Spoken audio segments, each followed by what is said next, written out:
Hello, film fans. Welcome to the Film vs. Film podcast. My name is Martin Harries, your host. I'm a filmmaker on occasion, but mainly can't stop yapping about movies. On this podcast, every episode, I pick a topic from a film that's coming out at the cinema or on streaming. I pick a favourite film from that topic and battle it out against a guest to decide which film would become the greatest film of all time. If you enjoy this podcast, please leave us a 5-star review and subscribe. Please enjoy part 2.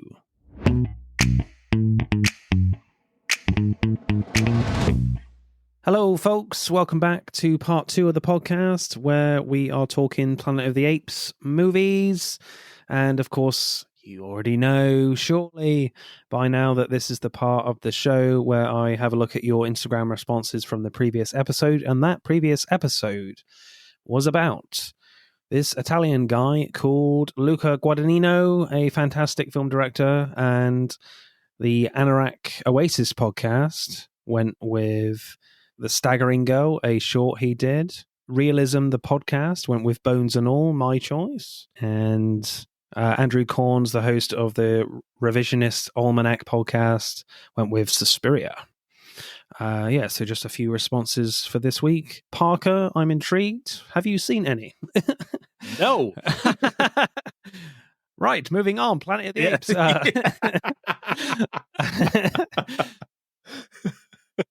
What film kind of interests you the most then out of his work? Which one are you lining up to see first? Probably the Suspiria remake. The original is, the original is fantastic. It's visually stunning, and the just eeriness of it all. I'm very intrigued to see what a remake looks like, and I've heard good things about it. Especially, you always go in very lukewarm when you're talking about remakes, especially of a classic. But I've heard good things about this remake, so I would probably dive into that. And then, kind of based on the trailer and the subject matter, I probably will check out Bones and All at some point. Yeah. Don't. It's not very good, in my opinion. Just because you told me it's not good, that means I'm going to watch it even harder. I obviously I'm being dramatic. Yeah, it's okay. There's some really good scenes in it, and there's some really great performances. It's just, listen to the previous episode just to hear my full thoughts on that one. Cool. Right. Let's get on to your choice then, sir. What film did you go with for Planet of the Apes movies? I went with 2014's Dawn of the Planet of the Apes. Cool. Which is the second film in the prequel trilogy, which kind of feels weird because I feel like the first one should be called Dawn of the Planet of the Apes, and then this one should be called Rise of the Planet of the Apes. So it doesn't make sense. Damn it. But there we go. It's a title. Yeah. It still annoys me, though. Yeah, I get it. The wrong title. So were there any other ape movies in contention for you, Parker? Any of the ones in this trilogy. I love this trilogy so much. So I could talk about any of them with probably the same love. So okay. Was this your favorite one, or was it just you picked one out of a hat? Yeah, this is my favorite one of the trilogy. Cool. I would probably agree as well. Like, this is probably my favorite as well. What's interesting about the prequel trilogy is the fact that they all kind of feel very different as well. Obviously, with the fact that in the first one, there's not a lot of like ape action, I guess. It's very much a drama, and it's you're very much seeing the pandemic happen. Which, looking back at it now, it's kind of hits very close to home of recent events, but it feels like the least of a Planet of the Apes movie, if you know what I mean, whereas the next two feel more of its place as a ape movie that we know and love. But Andy Serkis, I think, is the difference maker, certainly with this second one, and especially the third one as well. The third one is very similar to Dawn, but again, it has its own kind of tone, and Matt Reeves definitely likes his kind of biblical imagery and biblical themes, and he definitely goes heavier on that in War for the Planet of the Apes, the last one. So initial reactions for me for Dawn, yeah, I loved it. I mean, one thing to note from right from the start is just the fact that the CGI is amazing. It looks incredible. When you look at films now, you're like, yeah, CGI is not very good. I feel like we're going downhill in terms of CGI. It's just great learning how they kind of finding out how they made this film as well, with the fact that I think they put cameras, like motion cap cameras, in the forest as well. So they were all very much out there. They weren't on a sound stage. They were all in the, the mocap coots in the forest itself. So that was really interesting to find out. And I think certainly immerses these actors in this world as if they're playing a human character. Yeah, it's definitely, you can always tell when a movie is giving you like a forest or, just some sort of location, but it doesn't feel real. Yeah. And you have the actors walking around like you're supposed to believe this is a forest, but it's just a blue screen or CG backgrounds or whatever they may be. Mm-hmm. This just feels so lived in. Yeah. This whole, like, every environment just feels like you are there. Like you are in a rundown San Francisco. You are in the redwood forest of, of San Francisco. Like, it's gorgeous. Every bit of this movie is just visually gorgeous. So initial reactions for you when you first saw this? I assume you saw it in a cinema?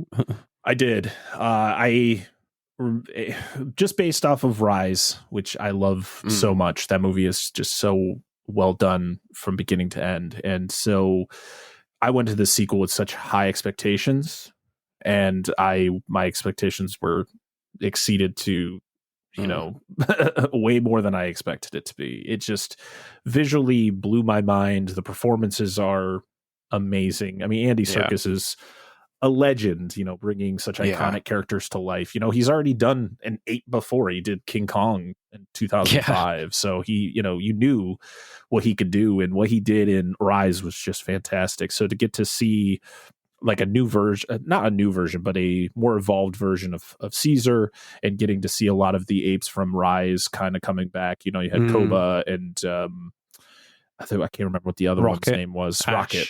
Yep. It's getting to see them, and then, new apes coming in and getting to see this whole new world. Mm-hmm. It just blew my mind. I remember just leaving the theater just in absolute awe of what they could do. And the CG, like you say, the CG work is just impeccable. It's just insanely good.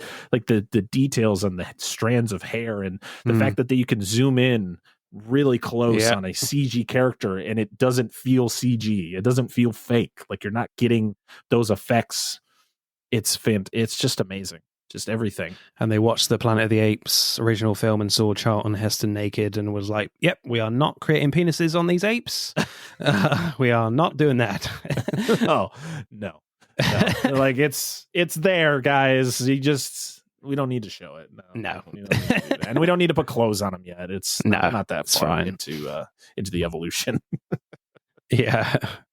So what happens in Dawn of the Planet of the Apes, Parker? All right. So from IMDb, it states, a growing nation of genetically evolved apes led by Caesar is threatened by a band of human survivors of the devastating virus unleashed a decade earlier. They reach a fragile peace, but it proves short-lived as both sides are brought to the brink of a war that will determine who will emerge as Earth's dominant species. Excellent.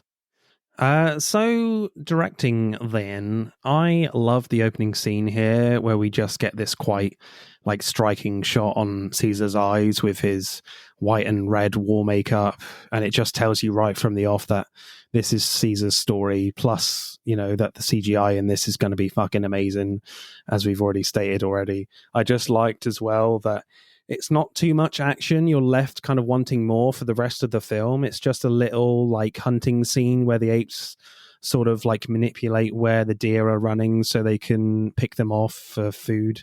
Then there's a little scene where a bear and Koba saves Caesar and Caesar's son's life, Blue Eyes. Clearly, obviously a reference to the fact that they call Charlton Heston's character Bright Eyes. And then there's just a quite epic jump and stab by Koba they're not tempted to try and figure out complicated choreography between an ape and a bear, because let's be honest, it would look stupid. Plus, I love the music in this as the apes charge at the deer. You hear this quite eerie singing, and I was like, that's got to be like a reference to 2001 A Space Odyssey for me, you know, where they're on the moon base and it's all very still and you just hear this eerie singing. And of course you have obviously the ape scenes at the beginning of that film, so that my mind went straight to 2001 when you hear this eerie singing as they start charging. But yeah, a great opening scene for me. Oh, that opening is fantastic because you expect it to be one thing.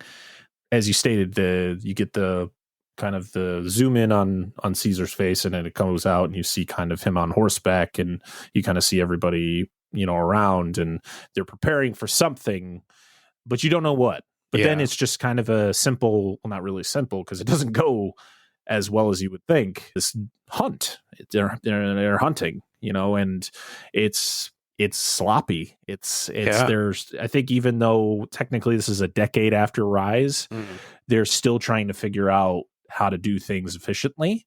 And so you see like apes just getting thrown all over the place as they're trying to like figure out how to tackle the deer or taking them down or whatever. Then you get the bear scene. I mean, I wish there was a beer scene. Cracking some beers after the hunt. But the bear scene, really well done. I love the fact that Blue Eyes gets the scratch across his chest, which is kind of like his badge of honor type thing. And, you know, Koba's back, and you knew Koba was a little unhinged in Rise because of how he was treated in the lab. And you get kind of reminders throughout this of how he was treated. But the fact is he is loyal, as right now he is loyal to Caesar. And so when he sees that Caesar and his son are in trouble, he comes to the rescue and does that really awesome, just jumping off a rock and, you know, with the spear in both hands, and it's really awesome. Yeah, it did look really cool, But then I love the fact that Matt Reeves was like, yeah, that's awesome, we move on. Yeah, exactly. You don't need to like sit there and dwell on the aftermath. It's like Caesar says his thank yous to Koba, and we move on to, you know, the next scene. But also, he was like, yeah, if we do something extra, it's going to be really expensive. Let's move on. No. This movie already cost $170 million. I love the contrast in how like the apes travel to see the humans in their like hideout, and how Jason Clarke like travels to the apes in their home. Like both journeys kind of highlight how powerful the apes are and how like developed they are compared to the humans in their downfall. You know, when the apes travel to the city and what's left of the humans, most of the shots are just filled with apes as they approach and arrive in the overgrown city. For me, they could have like strung it out even further, kind of like, you know, all the walking stuff in the original Planet of the Apes film. But it's fine. Then when Jason Clarke, you know, arrives at the apes home, it feels very alien and huge in scale. Like Jason Clarke looks very small on screen at times. So I just loved how like powerful Matt Reeves makes the apes, and everything feels very harmonious within the apes compared to the desperation of the humans. You know, Jason Clarke and Gary Oldman have very different views on how they should survive and how they should work as a society, as a colony. Then when Koba like challenges Caesar by saying, you know, human work, and pointing at his scars, there's this like amazing and powerful yet simple tilt on Caesar as he stands up, basically saying, what the fuck did you just say? And it's quite a surprise, because you assume all the conflict from this film is going to come from like the humans and the apes clashing, you know, it's inevitable, but you don't expect conflict within both camps, you know, especially not the apes. So I loved the little like seed that's sown here with Koba little scene as well. Yeah, some great storytelling going on here. Yeah, those visuals that you see of the apes going into San Francisco, and it's just barren. There's nothing around, and you see the apes traveling across the rooftops. And the fact is like a human walks into the forest, and the apes, I love when Jason Clarke walks into the compound, and the gorilla just comes out of the wall. Like he's he's not just sitting there. Like, he just comes out of nowhere. Yeah. And doesn't like attack him. Like, he just comes out to like make his presence known. Yeah. And then within an instant, you have like 50 apes that are on his location. And it's like the only way that the humans know that the apes are there is when Koba shows up with Ash and his dad there. He makes kind of a, he's like, I'm a funny ape type thing to those two dudes who are just randomly wasting ammo, which that was like my biggest thing. What are they doing all day? They're sitting there shooting guns. They're practicing. yeah, but it's like you're living in a world where it's like there's no unlimited supply of ammo anymore. Like, you have to you probably shouldn't be. Have you not seen The Walking Dead, Parker? Yeah. They just have that bunker full of ammo. Like, what? Yeah. It's unlimited, guys. It's unlimited. It's fine. Yeah. But yeah, I mean, the only way that they would know that the apes were there is if one of the apes makes themselves known. Like, they wanted them to be found out. And so it just shows that contrast of like just how advanced the apes are just in that little bit of time. Like, you think a decade, that's not that long of a period to go from what we got in Rise to now, but they are so much more advanced, and you could see humanity starting to fall apart. And the fact is that this whole story is, you think it's just going to be the apes and the humans going at war with each other because one wants to be the more dominant species, but that's not really the case. It's more of a revenge story that doesn't turn out so well because somebody is just so bent on revenge that it kind of takes down all that they had built. And Koba, seeing humans as always just being this awful, species, and he wants to. Yeah, his whole mindset is just destroying humans. We don't want anything to do with humans. And then we get that human character. I can't remember his name. I'm terrible with names when it comes to just like side characters. But I think his name's Carver. Yeah.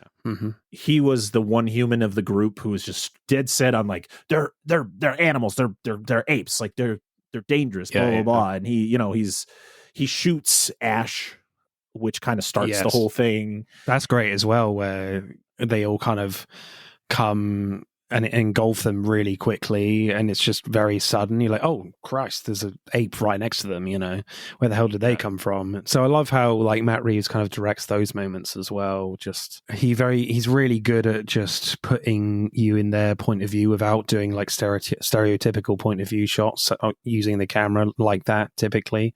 Yeah, it's just really great in how they just pop up, but not like, hey, look, there's an ape, But yeah, it just feels very organic in the point of view of who he's shooting, And yeah, just seeing, Caesar's whole kind of point of view is like he lived with a human, he was raised by a human, and so he knows and respects what humans can be and what like the good side of humanity, where Koba doesn't know that. Koba has all just negative images in his head of what humans are. He was experimented on throughout his life until Caesar, he even states it like, you saved me, and that's why I'm so loyal to you. Like you're the reason that I am alive, or I'm here right now. So they're on like both ends of the spectrum there of like seeing humans in a completely different light. And we get that iconic line at the end with Jason Clarke's character and Caesar, where he pretty much is saying, telling him like the military's coming, and Caesar's like, he expects Caesar like, you should leave, and Caesar's like, no, like we're gonna stay here, like this is our home. Yeah, the war's already begun. We got to do what we got to do. Yeah, it's like Ape already started war, because Koba is literally the reasoning why pretty much the third movie exists.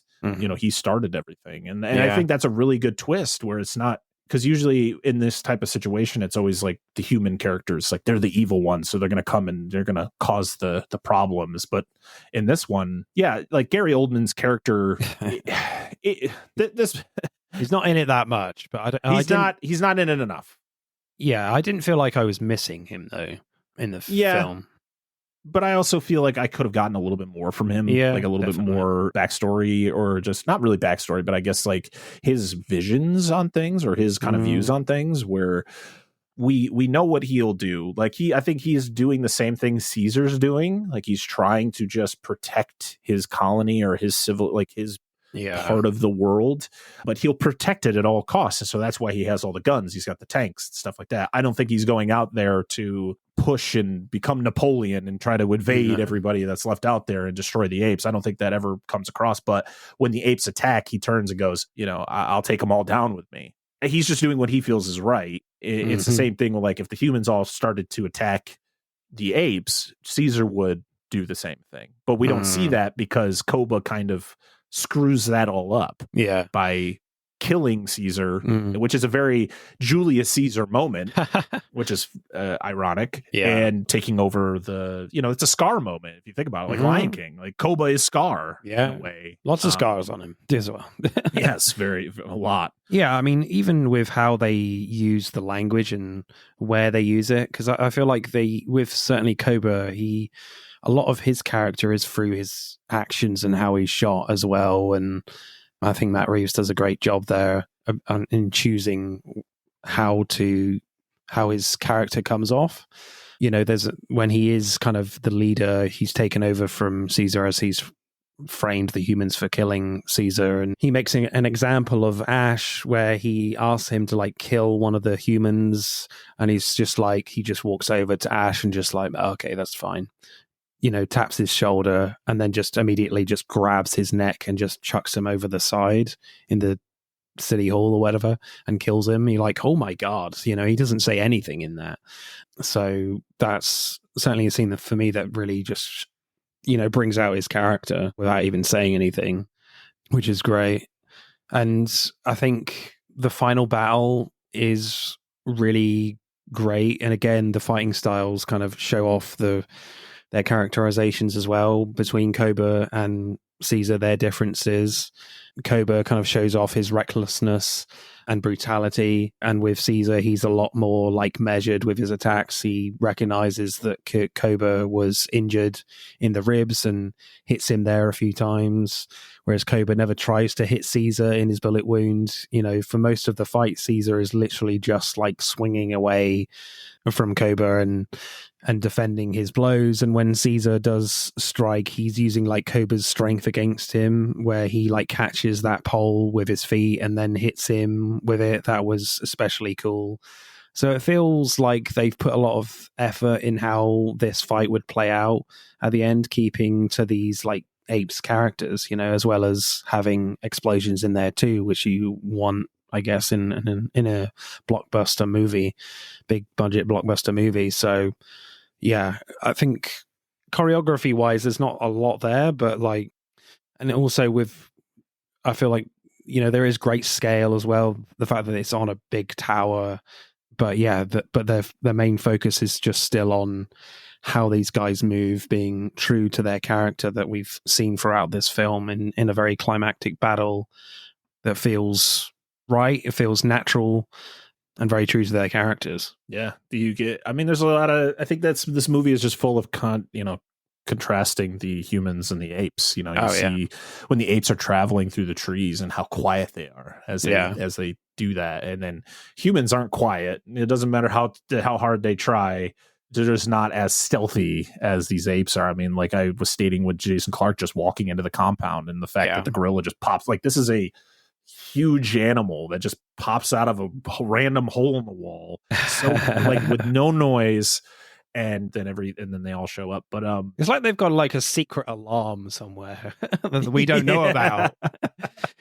Yeah, it's like bones just jangling around. Oh, almost like they're in an Indiana Jones movie all of a sudden with apes.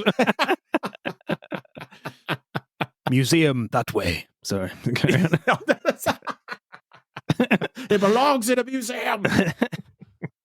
Ape museum that way. Oh no. We see James Franco stuffed in a museum. Yeah. Oh no. That's Caesar gets to see him every day. That's no ape allowed there. No. the comparing Koba with Caesar in that fight scene, I love that. I love the different choreography and the different ways that they're fighting each other. Caesar's definitely, you know why Caesar's the leader. You know why he was able to do the things he did in Rise, and why he is able to keep his kind of order the way it is. And you see how ruthless and kind of non-calculating Koba is. He's just not. He's going in there with just straight up revenge on his brain. And he, there's the whole mantra throughout the movie of ape don't kill ape. As they say. And there's the one scene where you have Maurice teaching the little apes that whole thing. And again, I'm going to reference Lion King, because there's a lot of Lion King references in this movie, where you have when the tower falls after Gary Oldman blows it up, and it falls, and you have apes trapped under things, and you see Caesar and Maurice, or Caesar and another ape, are moving the, or I think it's Blue Eyes, because Blue Eyes is with Caesar pretty much the whole rest of the movie once he discovers he's still alive. And they're taking debris off of the apes and saving them, and you have Koba walking over, and there's an ape trapped under a piece of debris with a gun in his hand, and he's reaching for Koba to save him, but Koba lifts up the thing just enough so he can grab the gun, and then drops it back onto the ape. And you're like, oh, wow. That's a lot right there. Yeah. And then, of course, also seeing that guns just, you don't, it clearly isn't going to do anything. Caesar still gets the upper hand and still able to outwit Koba. Yeah. And then you get the whole final shot where Koba's dangling from, the piece of debris, but he can't pull himself up because of the injury, which again Caesar had been using against him the whole time. And then I don't want to say the line, because it's going to be one of my favorite lines, but you know what it is, and I'll say it later. For me, there was a very different film going through my head there, and it was a James Bond film. Yeah, we'll get to that when we do lines. All right. A little tease for you there, people. Yeah. But favorite scene for me has to be that battle scene where Koba leads the apes to raid the city stronghold. It looks amazing with the lighting, and there seems to be fire everywhere you look. But I loved how Matt Reeves purposely glorifies the violence of Koba's character. He wields 2 machine guns on horseback at one point. He knocks one of the apes off one of the horses to ride it. There's a great slow-mo shot where he's riding through fire. I absolutely love the shot where Koba attacks the tank. There's this fixed camera on the tank turret, and the turret just spins around showing the chaos while Koba is on it. He jumps into the tank, kills the guy, and comes out again. And then he's mowing people down on it, and it's still moving on this fixed camera. So good. What's also interesting is that the apes win the fight, but you see way more apes getting killed than you do humans for me. And the music makes the scene quite somber too, and it definitely has this very tragic quality to it, showing Koba as this very reckless character and not going about this attack with any intelligence at all. He's assuming because they've got guns now that they can win, but at what cost? That's Caesar's whole point, that he was trying to tell Koba, but obviously he just was very single-minded of what Koba wanted to do and just wipe out the humans. Yeah, so for me, Matt Reeves shows that brilliantly for me in this scene. Yeah, I mean that whole scene is fantastic. The fact that the entire thing is shot with the fire being the only lighting. Yeah, where you don't have any artificial lighting. But that tank scene with the fixed camera is so good, because it never takes you into the tank. Yeah. It just shows Koba, he gets the guy in the turret first, and then you see him climb down, and all you're hearing is screaming. And that's more effective than actually getting to see Koba down there, doing whatever he's doing. Yeah. And then him taking control and firing on everybody, and seeing apes die, and him using apes as shields at one point. There was one time where he uses another ape as a shield, but the thing is the chaos is happening to where no other ape is seeing this and going, that's not right. Yeah, that's not cool. What? That's not a shield, dude. What are you doing? Oh man. But my favorite I don't know, there's this whole like situation, going from this scene to when they attack and, you know, he kills Ash by throwing him over the side, and you're kind of seeing Koba's true self and seeing that he doesn't care about the other apes. He cares about revenge. He just cares about destroying humans. And then there's the shot of Koba going where you see all the humans kind of being ushered down the street, and Koba crawls onto the end of the flagpole. It's such a great shot of him being there, and kind of, I mean, it just shows like what kind of leader he is compared to Caesar. Like Caesar would be, you know, I mean, I don't, you know, Caesar wouldn't be putting himself in this situation, but he's more of the people type of the apes. You know, he's amongst them. He's not, you know, overseeing it like what Koba would be doing. So yeah, those are all that kind of culminates into just a fantastic sequence of events. You know, it's following the villain of the movie, but it's still great. Is that your favorite shot then? Yeah, the flagpole scene is probably my favorite shot. Cool. Directing score then for me, I think it's really impressive, and even as we've spoken about in that battle, like with the tank, that just shows great like artistry and restraint as well, just to make that scene really effective, as you say. Yeah, and even just through the effects, as we said, it's just really brilliantly done, and it looks so detailed. And yeah, just I love the fact that Matt Reeves is really like holding back in the beginning of this film. Like he's really trying to leave you wanting more, you know, and, you know, stick with us, you know, this will get really good. And you do get satisfied with what you see towards the end. Yeah. So I really love how you have this great build up, and it builds and you really get a satisfying ending with the direction. And yeah, it looks epic. Yeah. So I'll probably go with like, I'll go a straight 9 for me. How about you, sir? Oh, I mean, from beginning to end, this is beautifully shot. I don't think there's too much lingering on things that just take too much time. Like this is an over 2 hour long movie, but it never feels like it. Yeah. And that just means it's brilliantly like directed and written and all that. I am going to give this a 9.2. Cool. Embracing the decimals. That's what we like to see. Right, screenplay then. I did really like this power play move from Caesar, where he's literally like brings all the fighting apes to the colony of humans as a show of like strength, and basically just says, we don't want a war. This is our home. That's yours. Let's leave each other alone. Then they just leave. It's interesting because even if you know nothing about this film going in, there's no way they're not going to clash. Kind of similar to the original film, where you're like, hang on, surely this is Earth kind of thing.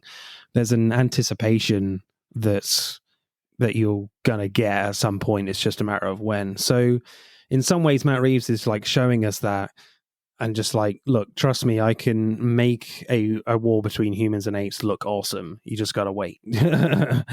Just look at these guys on horseback. They look awesome. There's loads of them. You know, I love that menacing shot on Koba as he's staring down Jason Clarke with his like massive mace club thing on his shoulder. So I loved how like Matt Reeves is like really teasing us for a great battle to come. Like the scene for me is more like when they fight, not if. Even though the characters don't want to fight, it just gets that feeling of that it's inevitable, that it will happen, even though the characters are not really saying that. But some of those characters certainly do want to fight that we've been introduced to in this meeting scene. Yeah, it's really, really great scene for me. Yeah, that scene, if I could pick another scene to be my top, it would be this meeting scene, because of the fact of how many show up. Because there's the whole thing where Jason Clarke and his group there, they encounter the apes earlier in that initial where Carver shoots Ash. And, you know, he goes back and he tells Gary Oldman there's a whole colony of them out there. And he's like, well, how many are there? And he's like, oh, probably around 50. And then when they show up for this meeting, there's way more. And he goes, that's way more than 50.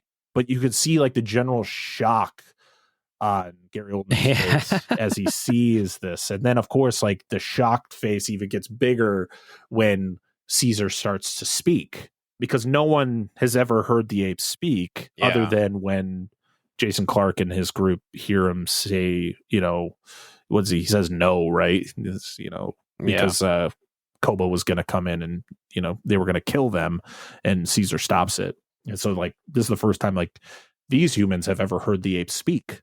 But also it's that stigma that the apes are the reason for the simian flu, the whole pandemic, even though it wasn't. But it's the same thing, kind of how we dealt with COVID, and how other pandemics have been dealt with, where it's like we're going to find something to point the finger at, we're going to name it this, and then that's who we need to blame. So, of course it was called the simian flu, so we got to blame the apes.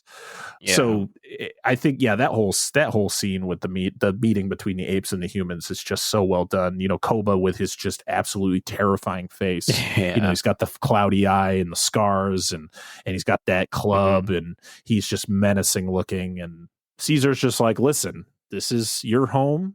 That is our home. Let's keep it that way. We can live side by side. We don't need to have any issues, but you stay there and do not come back to our home.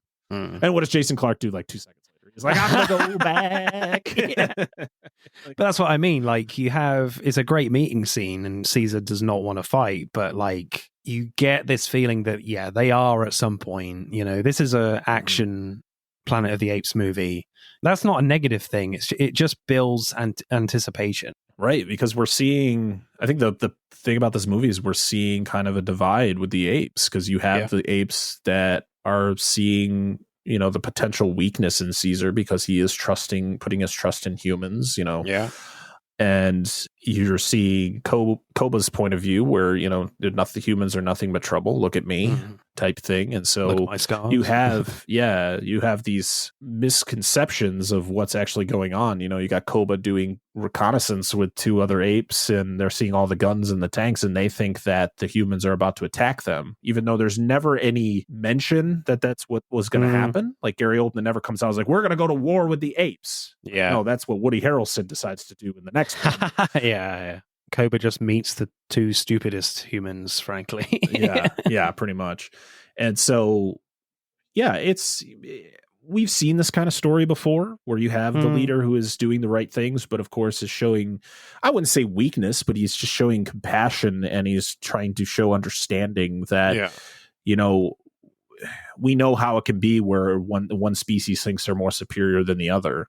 If we can live in a world where we can coexist, then it's fine. But Koba, but then you have people like Koba who only see one side, and if that's not humanity in a nutshell, then I don't know what is. And I think that kind of goes with most species of animals, period. You're always going to have that kind of dynamic where you're going to have like the peaceful leader, or the peaceful somebody who's trying to bring peace to everything, and you have that one person who just sticks a screwdriver in the cogs and wants to see destruction, because that's all Koba wants. I don't think he just wants to cause destruction to humanity. Like, he just wants to cause destruction. He wants to be the power.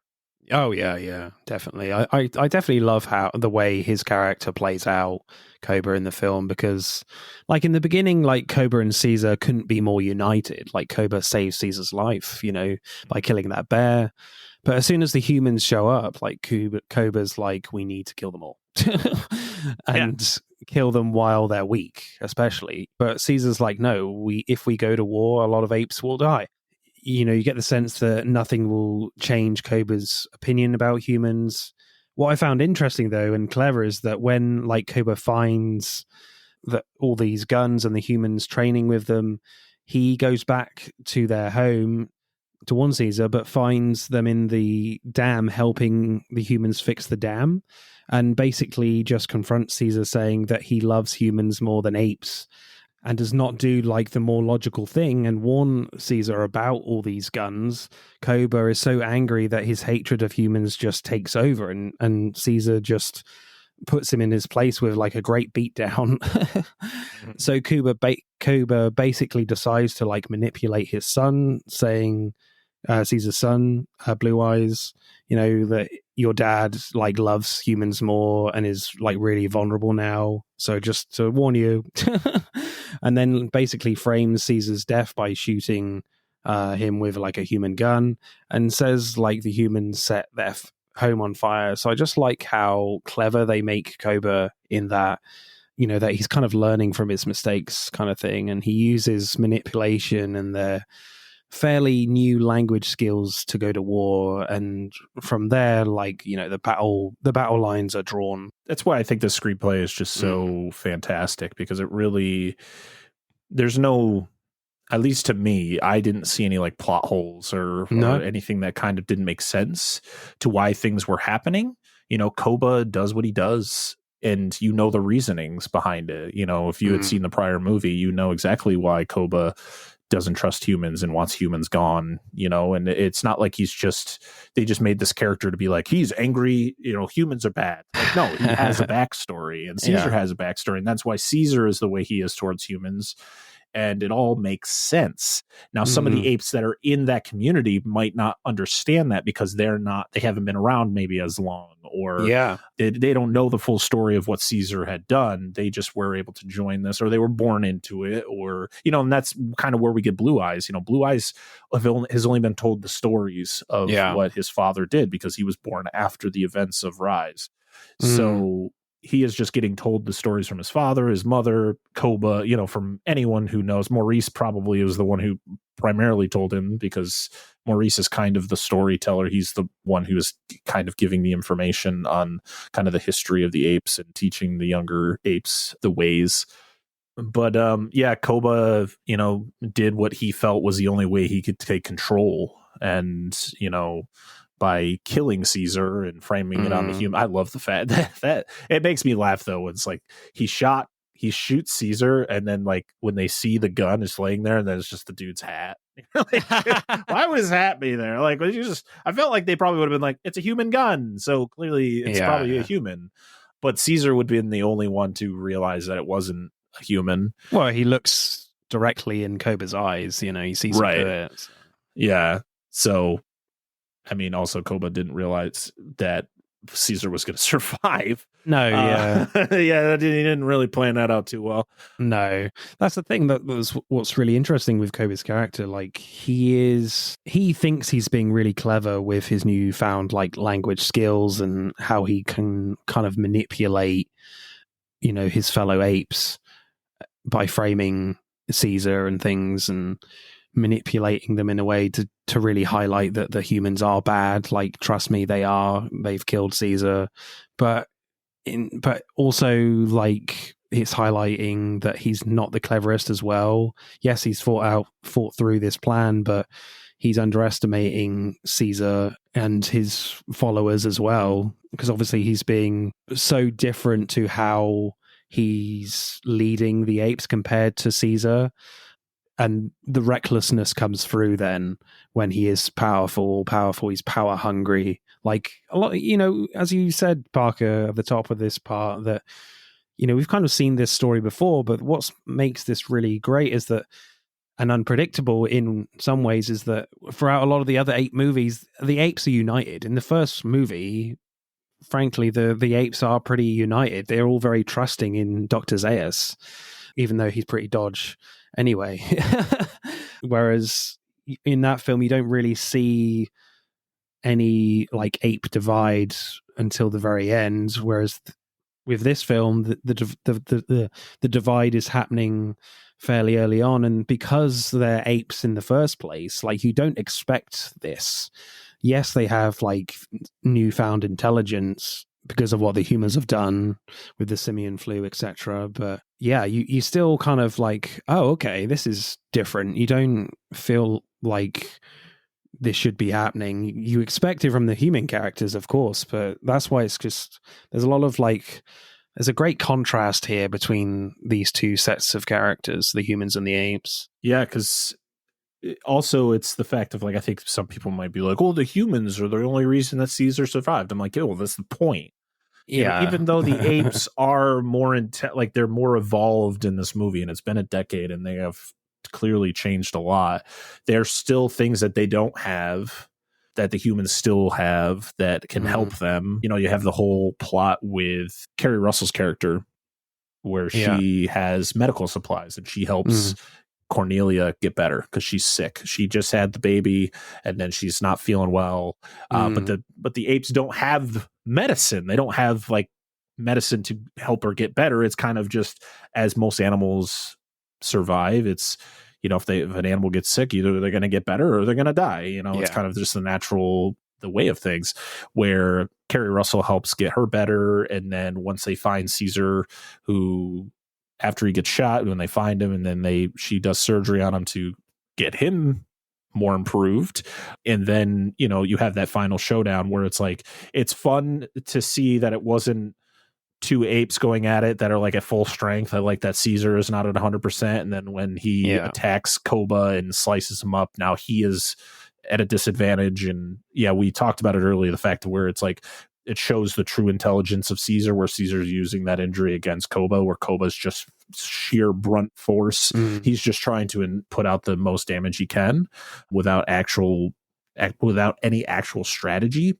But it just shows the complete, how Caesar and Koba are just complete opposites. Yeah. And there was really no reasoning with Koba, even though, you know, even after the many times where Koba would do something, like he saves, you know, when he saves them from the bear, and, you know, him confronting him and then Caesar putting the beat down on him and him asking for forgiveness. And it's like, clearly nothing is going through his head. Like, he just got his ass kicked.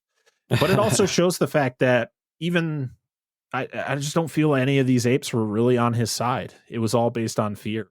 And even Blue Eye states that. He's like, they follow because they're scared. Like, fear is the strongest bit of leadership, pretty much. Because when Caesar and Koba go at it, no one's really helping. Either side. It's like, no, let these two have to fight, and on their own. Yeah, I guess the apes are kind of watching and deciding, like, okay, who am I following here? Who am I putting my bets on, I guess, to lead us. But the rest of the film, the second half of the film is fairly predictable in some ways, because we have kind of seen this story before. There's, as Matt Reeves said himself, and he does like this kind of religious kind of storytelling. We have seen that before, but it's still very enjoyable. And you have the classic, our hero is presumed dead and takes time to recover and faces the enemy that used to be his friend. But similar to the original film in 1968, like, it has quite a somber ending where, like, Jason Clarke comes to warn Caesar that the soldiers are coming, that they all need to leave. War is coming, but Caesar's like, no, war has already started. We started it, as you said, Parker, at the top of the show. It was inevitable that war was going to come, and tells Jason Clarke that he needs to leave. Caesar walks down like the steps like he's this messiah figure. I certainly got that vibe. And the last shot ends on, the same way as the first shot, on Caesar's eyes. So it's like Caesar has learned that in this world, it's not as simple as just apes. Apes are good, humans are bad. Like, no, this war is going to be much more difficult than that. So it's just a really kind of very interesting tone with that end. Like, it's very somber, yet they've kind of won. Caesar and the apes and Jason Clarke have won, but at the same time, there's just this feeling that this is only the beginning kind of thing, even though it's the end of the film. But what I also really find fascinating about this film is kind of the structure of the dynamics is really interesting here in this film, like, where Caesar is definitely, like, obviously the main character and the lead of the apes, and a good character, where his right-hand ape, if you will, is a bad character in Koba, and we get a lot of their, like, character dynamics in the film. But on the human side of things, like, Gary Oldman's character as Dreyfus is the leader of the humans, and frankly a morally questionable bad guy, kind of like Koba, but he's the right-hand man, the right-hand ape. But Dreyfus's right-hand man is the good character in Jason Clarke, which certainly tells us that there's more harmony on the ape side than the apes in the beginning. But like Matt Reeves doesn't play on this comparison that much because we just don't see much of Gary Oldman's character to really get into that power dynamic structure comparison. But it didn't really, I didn't feel like I missed it that much. They try and give Gary Oldman some more nuanced character stuff to play with when he's like looking at family photos on this tablet, but I feel like it's a little bit too late in the day for me. But I still like his character. He was still really important to the story as a whole to make Caesar and Koba's arc really stand out. So I really appreciate kind of the structure of this film, that the leader and the right-hand man are kind of in reverse on the ape and human side. Yeah, it's a really clever way of structuring the film. Yeah, I mean, I to be honest, didn't even think of that watching this movie. And I've seen this movie a dozen times, and I never kind of put those two things together, how they contrast like that. But it's funny because you don't really see how, like, I never considered Gary Oldman a villain in this movie. I just felt he was morally confused by the situation. Like, of course, he's a human, and what humans have always been told is that the apes are the reason why the flu happened and why this pandemic happened, and humanity is in the state that they're in. Koba is, like we said, he's just been on revenge. He knows what humans are. Like, he knows what humans can do. And so I think he knows that they're not all humans are bad, but he figures if there's no humans, then nothing like what happened to me will ever happen again. And apes can kind of take over as like the dominant species. Where you never really see like Gary Oldman being a true like villain. He's not in it enough, I don't think. Really. No. But when you see him, I think the only time you really see him maybe as a villain is at the end when they hook up all that C4 and he's like, no, I gotta take them. I'm gonna take them all down. You know, even if I'm included in that. And I don't think he really cared that he was gonna die because his family was gone, which we see earlier. But he also just does it because he doesn't understand. And I know that Jason Clarke is trying to explain it to him, but like, you're trying to explain something to a guy in like a minute and a half, where you probably should have like should have been like a sit down conversation you should have had with him like days ago, and kind of been like, listen, this is what I've learned from them, you know, and you know, so on and so forth. But it's kind of like a quick thing where he's just like, oh, well, I have a gun aimed at you and I'm explaining to you the apes are good. You have to understand. He's like, no, are you crazy? What are you talking about? And so he's like, well, I'm just going to take him down with me. Where Koba knows what he's doing. Koba knows there's the good and the bad when it comes to humans. Caesar has definitely explained that. You know, he might not believe him, but you know, he's not the only one who knows that truth. And even like structurally, it's just kind of an interesting, the way it cuts back, and great comparison that you have, as I said, like the leader and the right hand man, and you with the humans there having like a verbal battle, and you know, the apes are having a physical battle, you know, so it's a great like contrast of scenes there. Coming to the fore.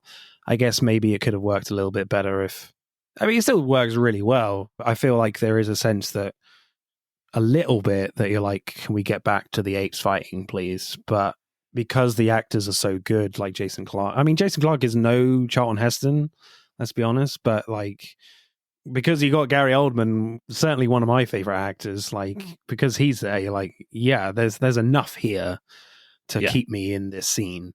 But the humans are also secondary in this, where Charlton Heston was put on full display in the original. Like, the humans are there. And, you know, Jason Clarke is not a leading man. I've seen a lot of movies with him. He's not a leading man, but in this position, he does well. This is probably one of my favorite Jason Clarke performances. Oh yeah. And Kerry Russell is also fantastic in this, and I think their dynamic is very good. And you have their son, the son there. I think it was a Cody Smite McPhee. Yes, is that his name? He, you know, again, they're not big roles. There's not a lot of dialogue with these characters, but it's enough, and it's compelling enough. Yeah, and Gary Oldman is, even though he's only in this for a total of like 5 minutes, you know, throughout the entire movie, it's enough of him. I could have gone for more. I could have gone for more Gary Oldman. A little bit more to kind of understand his point of view on things. You know, we see these pictures of his family, and we see how he feels at the very end before he, you know, offs himself. But we don't really get too deep into him and kind of how he got into this position. You know, we don't need like a full like backstory on Gary Oldman and how he got to this point, but a little bit more Gary Oldman, it never hurts. Oh, definitely not. And I guess it could have been nice to just see those comparisons between Gary Oldman's character and Koba's character. But as I said, like I didn't miss Gary Oldman that much. Like when he turns up, he's great. But like, yeah, as you said, this is the Apes story at the end of the day.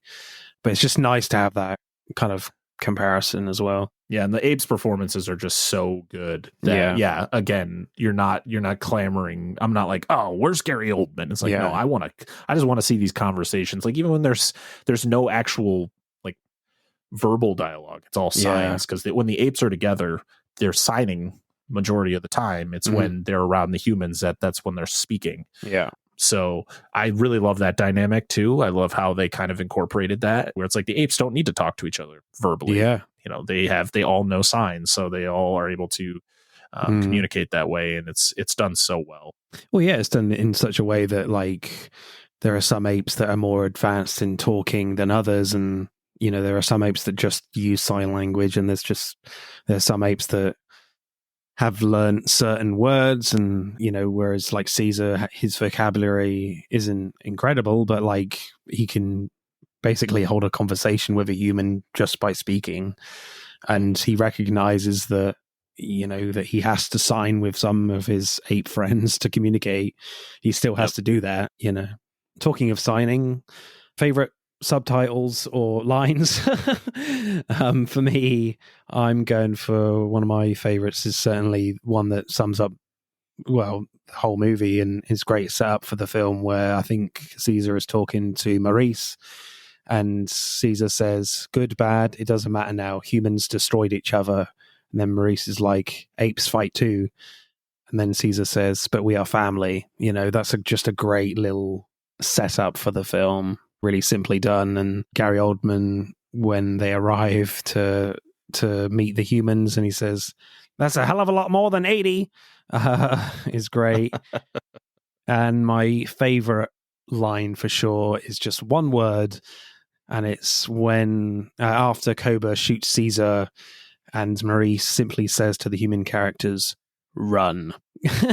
That's definitely my favorite. Very simple and effective. Yeah, that one was good. For me, I mean, a lot of it is dialogue between Koba and Caesar. You know, the Koba fights for apes. It's like, no, Koba fights for Koba. Yeah. Which is always a good one.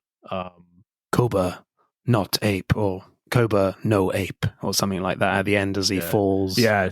Yeah. There's, it's the one where he's holding on. Yeah. And Caesar has his, you know, he grabs him and Koba looks up, and it's, you know, that counterpoint of what he's been doing. He's killed multiple apes, but he looks at Caesar and he says, apes not kill apes. And Caesar looks at him and goes, you are no ape. And then drops him, which is so good. Yeah. And that reminded me of GoldenEye when Sean Bean is like, Pierce Brosnan is holding Sean Bean, and Sean Bean is like, for England, James. and then Bond is like, no, for me, and then just drops him. That brought me straight back to that film. I love it. My favorite, I love when Koba tries to like one up Caesar, and Caesar always has a great response. So Koba is like, Caesar weak, and Caesar goes, Koba weaker, and you're like, you can't get him. He's too good. He's too good for you, man. Yeah. Screenplay score for me, I think the first half is really great storytelling. So, you know, the first half is slightly better than the second half for me, but the second half, yes, we've seen kind of a lot of this kind of story before, but not really in a Planet of the Apes film, and not really like this. So it just feels different. It hits different, and it still has an emotional impact. I'm not saying I was really tearing up at any point, but it just felt satisfying. Like the characters are really strong here and really well drawn, ape and human. So yeah, I'll probably go like an 8.8 for me. How about you, sir? I think this screenplay is one of the best around. Okay. Like, yes, we have seen other movies do kind of what the second half of this movie does, but I think it just does it so well in this, and it's creative enough where it feels the same, but it also feels different at the same time. And just the performances by the actors really just take the screenplay and put it on a different pedestal. And Toby Kebbell and Andy Serkis are just two of the greatest, mocap actors ever. Toby Kebbell plays Koba. Yeah. He also played Kong in Kong Skull Island, which is funny because both the main apes played Kong. Two versions versions of Kong, so that's really cool. Toby Kebbell also was in Kong Skull Island as a human character, and actually there's a scene where he faces himself as Kong, which is one of my favorite shots. Well, Andy Serkis is in King Kong as well as a human character. That is true. Yeah, that's it's funny. And has the most disgusting death ever, where he gets he gets like swallowed by that weird worm thing. Yeah, very hard to describe. Yeah, but yeah, they're just so good at just portraying these apes. They're apes, and they're so compelling at doing that, and so it really puts it. This is a great screenplay. I'm gonna give it a 9.5. Ooh, it's a high one, but no regrets. I'm just thinking about changing my score. You've convinced me. I never do this, but I'm going to go a solid 9. Yeah, I think it is. You've convinced me. It is really good. Yeah. Right. Acting then.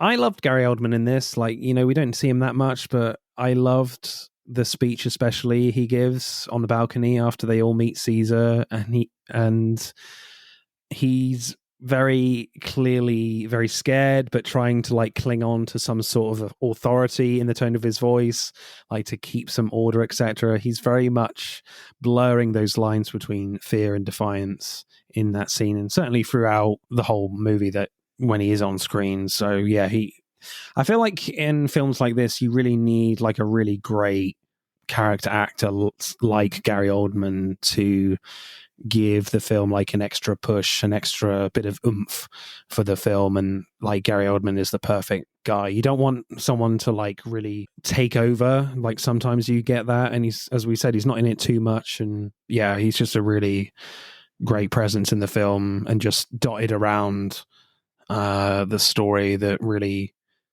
gives it a great impact when needed. The human characters aren't as good as the apes, but I think that's the point. But as I stated earlier, I think this is my favorite Jason Clarke performance, because even the little bit that the humans perform in this movie, the humans aren't in this movie as much as you think. They're done so well. Like Jason Clarke, when he wanders into the camp and he's surrounded by the apes and he's trying, and like you could see the genuine fear on his face because he thinks he's going to die because he doesn't know how this was all going to go. And his like that fear is just, it feels so real. When the camp, or when the city is attacked and Gary Oldman sees the apes have broken through and are attacking the people on the inside, and he is just sitting there in shock trying to figure out like what to do and how to like command the situation, I think is just done so well. And Kerry Russell, I love her. She's great in everything she does. I think she really, the little that she is in this movie is really good. But nothing beats Andy Serkis. And he really commands the screen, and he I mean, it just shows how masterful he is and anything he puts his mind to. And Toby Kebbell as Koba is fantastic. You know, Judy Greer's in this movie. Did you know that? She played Cornelia. Oh, wow. Okay. She played Caesar's wife. I love watching behind the scenes of the making of these movies and like the humans doing like the ape movements and the grunting and stuff. It's really fun. But yeah, the performances all around are just fantastic. Yeah, I mean, I'm not going to lie. I was hooting like an ape at times when I was watching this, so I was just getting into it. But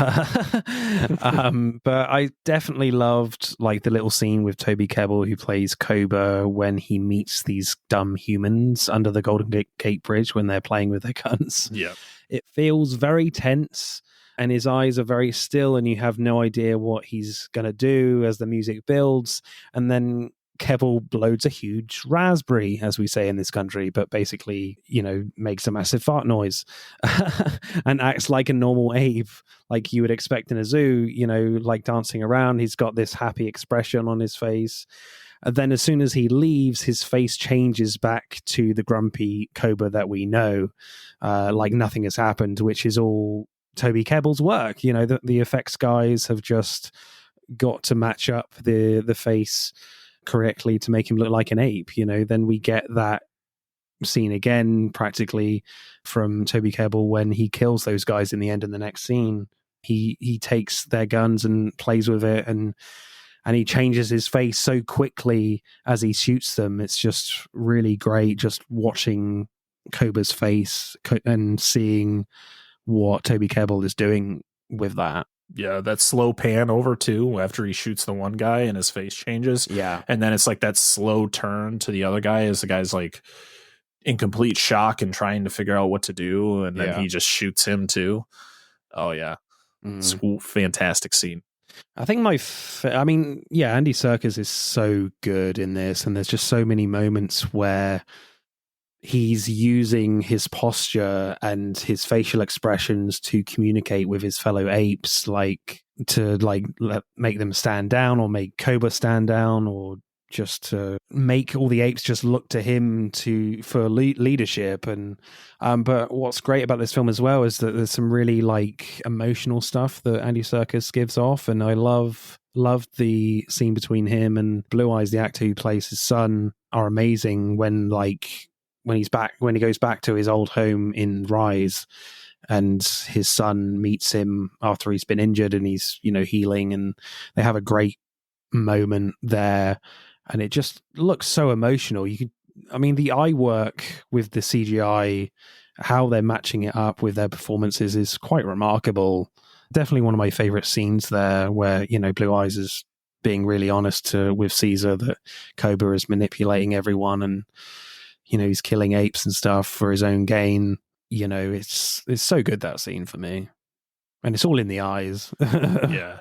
And I like how they were able to find a good way of bringing back the house. Of course, the window in the attic is like the main symbol of Rise, and I like how they were able to bring it back, because when Blue Eyes goes back to the bus that's holding all the Caesar sympathizers, all he does is draw the window design. Yeah. And Maurice knows exactly where to go, because that was kind of the thing that Caesar was always drawing. He drew it on the wall of his cell at the sanctuary there in Rise. So I really like that. It wasn't just like, we're going to go back to the house, and it was like some just kind of thrown in thing that just didn't make any sense. It was, that's where Caesar knew, compared to where he was, that was where he felt most comfortable outside of, where they live now. And kind of getting the explanation of who was on the tape, and he's like, a good man like you talking to Jason Clarke, and that it really just, it felt right. It didn't feel shoehorned in, and I really, really liked how all that was played out. And of course, Andy Serkis kind of playing it out so well, and the actor who played Blue Eyes doing a great job and conveying that emotion. I love that shot of Jason Clarke trying to get out of the city, and he's constantly running into apes, like apes are running by. He's hiding, and then of course see an ape at the end of the hallway, and he comes out of the shadows, and it's Blue Eyes, and he turns around to go away, and he kind of convinced, oh no, your dad's still alive, come with me, type thing. I thought that was all really well done. Yeah. There's so much storytelling in this film through the acting and how the apes interact with each other with their movement, and not just with sign language. It's just, and there's just little great scenes where they do the ape handshake, where they brush each other's hands, and there's a few scenes where Cobra is asking for that, and it's exactly what the communication there is when they do that. It's not just a forgiveness thing. There's a lot of added emotion there. There's one, I think, where Cobra asks for forgiveness when he's been beaten down by Caesar, and he asks for it, and he just, as soon as Caesar just touches his hand, he just moves away quickly. He just runs away. Yeah. And you're like, okay. That didn't mean a lot. Yeah, you know where that dynamic is now. Yeah, so just little things like that, little details like that is great. And I feel like with films like these, sometimes you know exactly what's going on, even if there's no dialogue. You know, even if you just turn the sound off, you have a very strong idea of what's going on. And I think you could probably do that with this movie for sure. So yeah, silly question. Andy Serkis' favorite performance? Yes. Yeah, it's a mix between Andy Serkis and Toby Kebbell. Yeah, cool.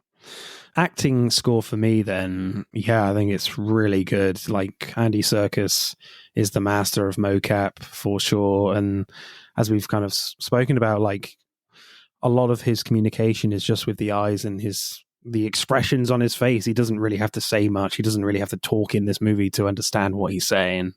And yeah, and all the other human actors are pretty good as well. So yeah, I will go a 9.2. How about you, sir? I think I'm going to go with the same score, 9.2. Okay. Like that sounds like a very comfortable score. I probably could go a little higher, but I think that sounds about right. Cool. I think, Serkis and Kebbell are the highlights of this movie. The human characters do enough. I don't think they're perfect. Like I said, I think I could have used some more Gary Oldman. Not saying his performance was bad. I just think his performance, I could have gotten just a little bit more of him. Yeah, there were some characters that are just, generically annoying. Like that Carver guy. I understand why he was there. You always needed that kind of guy who's kind of stuck in his ways and strong-headed and all that stuff. So, but yeah, 9.2. Cool. Right, let's add up the scores then for Dawn of the Planet of the Apes. Dawn of the Planet of the Apes gets 55.1, so a very, very strong score, and wins very easily against the original Planet of the Apes film that got 49.1. And this is very close to the top of our list of movies. Let's see where it has landed. I don't do this very often live on the podcast, but it's very close to the top. It goes second behind The Lighthouse with 55.5. All right. Yeah. Second. I guess I got to watch The Lighthouse. Yeah. You not seen The Lighthouse? It's awesome. I just bought it. So it's in my collection now. So. It is very good. So a very worthy winner, and Parker gets his win on the board, people. I wasn't going down for a second time. I wasn't making that mistake again. So next episode, as Furiosa is out at the cinemas, we'll be talking Anya Taylor-Joy movies. And our guest, hopefully, for that episode will be Spoil My Movie podcast. Yes, Parker, you have been amazing as always. This is your opportunity again to tell us about your podcast and where can we find you. I just want to say thank you again for having me on. This has been always fun getting to talk to you and getting to talk about some really fun movies. I am Brett Parker. I am 1/3 of Dissect That Film, a podcast that dissects the good, the bad, and the ugly of podcast of movies. I don't dissect podcasts. That's no. Mine's not ugly, is it? Not even close. But yeah, we just have a good conversation breaking down plots of good, bad, and ugly movies. It's a lot of fun. Me and my co-host Dan and Angela. It's a good time. You can find us on all the social media apps. We're on Twitter /X, Instagram, Facebook, TikTok, all those social media apps. We're on all the podcast apps. Just type in Dissect That Film on any of those. We're on YouTube at youtube.com/Dissect That Film, where we have our video forms of our podcast episodes. And we're on Patreon, or patreon.com/Dissect That Film, where we have exclusive content and some cool little outtakes on our episodes. So, yeah. Cool. Right. It's time to say goodbye, people. It is goodbye from Parker. Goodbye. Goodbye. Goodbye. Excellent. Working on his goodbye game. I like it. It is goodbye from me, Ape. Goodbye. That's it for part 2. Thank you for listening. I hope you enjoyed it. Check out part 1 if you haven't done so already. But don't stop there. Get involved and tell me what your favorite films are relating to the episodes. Send us a DM or comment on Instagram and TikTok at Film vs. Film Podcast. for X at FVF_podcast. Plus, we are now on YouTube, so hit that like button and comment there. If you do, I'll give you a shout out on the next episode. Remember, please leave us a 5-star review and subscribe. Pod signing off.